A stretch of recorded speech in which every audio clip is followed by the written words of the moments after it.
La Strehaia, târgul bun de dimineață se cunoaște. Florin are negocierea în sânge, iar mama de schimb își poate folosi deocamdată doar experiența de viață.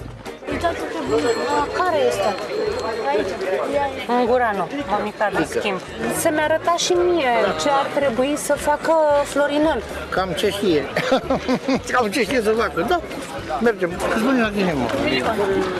Și faci banii ăștia, că de banii ăștia nu e niciun mort. Păi și acum ce facem? Uite că văd numai căprițe. Uite-mă aici, uite. Sunt mici. Dar nu sunt mai mari. Ăsta până la urmă ce e, fată sau băiat? E băiat. Păi tu nu trebuie să iei fată ca să-ți facă pui? Păi nu, că e bun, pot să iau și 2 porcini, nu contează. Din când mi lăsați? 1.300.000. Lăsați într-un milion? Da, tot până la 1.000.000. Asta. Prea mare. E și el mic, a strâns el banii. Asta este visul vieții lui, să cumpere și el un purceluș. Hai să-ți dau, ia.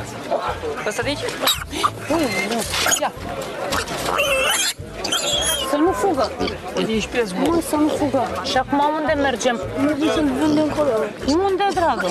Nu, așa, unde este bunic. Eu inițial am crezut că porcul ia pentru el să-l crească, să facă pui și după aceea să vândă pui. Nu s-am sărală, l-am luat aici și mă duc mai încolo și îl vând cu mai mult. Mai bine punem mâna pe carte, învățăm, decât să ne știe mâine, poi mâine tot târgul ce facem noi.